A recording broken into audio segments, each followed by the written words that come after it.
Nous sommes assis sur des richesses. Qu'est-ce qui manque? Qu'est-ce qui manque pour que nous arrivions effectivement à solutionner ces problèmes, pour donner de l'espoir à notre jeunesse? Ce qui nous manque, c'est ce que Fumuto t'a dit. Il y a un problème au sommet de l'État. Parce que c'est lui-même qui a dit, il y a un problème d'élite. Il a dit ça. Il a dit, il faut choisir des bonnes personnes. Il a dit, il est membre de l'Union sacrée. Il vous dit qu'au sommet de l'État, il y a un vide. Il n'y a pas de gens capables, même si lui-même n'est pas en mesure de solutionner le problème, mais au moins d'identifier un Joseph. Qui est votre Joseph? On nous dit non, voilà, il faut aider les chefs à être bien entourés. Moi, je dis non, il faut aider les chefs à aller en retraite anticipée, parce que si c'est lui qui est appelé à se choisir de bons collaborateurs, est incapable de le faire, il ne nous sert à rien. Je vais vous le démontrer.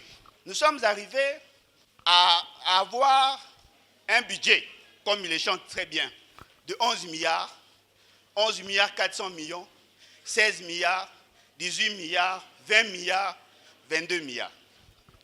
Je me souviendrai toujours, parce que je l'ai partagé, notre frère concitoyen de bonne qualité, M. Ntingi Pouloulou, lors d'une assise de leur commission ECOFIN, il a démontré devant un ministre que vous ne pouvez pas créer les conditions du détournement.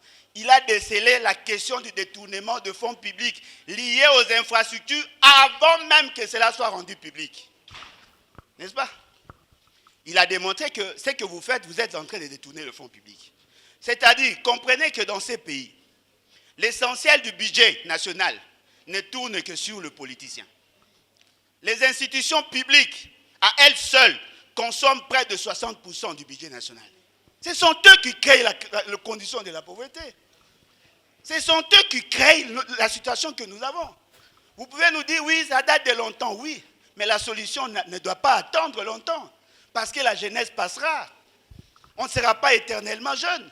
Nous voulons aussi vivre dans les conditions comme des humains. Être en mesure d'acheter ne fût-ce qu'un paquet de biscuits à nos enfants. Ce n'est pas un péché d'être un parent responsable. Ce n'est pas un péché.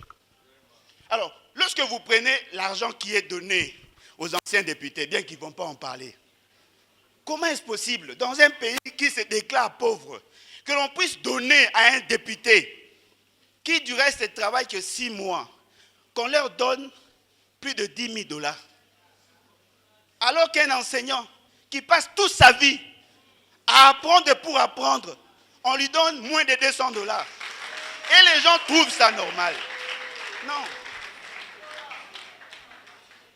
Ce qui veut dire quoi? En réalité, la vraie économie qui se fonde essentiellement sur le social réduit les inégalités. Si vous voulez avoir la paix au niveau national, commençons d'abord à créer la paix au niveau de nos familles. Je suis parent, j'ai des enfants, je suis politique. Si mes enfants n'ont pas à manger, je ne suis pas en paix. Alors comment voulez-vous que je transmette une paix que je n'ai pas? Tout le monde est frustré. Tout le monde est frustré. Mais parmi nous, il y a de ceux qui veulent prendre des armes, que nous ne justifions pas, que nous ne soutenons pas non plus. Mais comment pouvez-vous être dans un pays où le président de la République, à lui seul, il peut nous consommer 2 millions de $, je parle ici des institutions présidentes, 2 millions de $ par jour. 2 millions par jour. Ce n'est pas normal. Parce qu'avec 2 millions, on peut construire des kilomètres de route. La situation que nous traversons a des conséquences sur l'avenir. Il y a ce qu'on appelle la transmission générationnelle de la pauvreté. Le peuple pauvre a tendance à se procréer plus. Voilà pourquoi aujourd'hui nous avons un taux de croissance démographique de 3,4%. C'est-à-dire qu'il y a plus de 3 millions d'enfants qui naissent chaque année.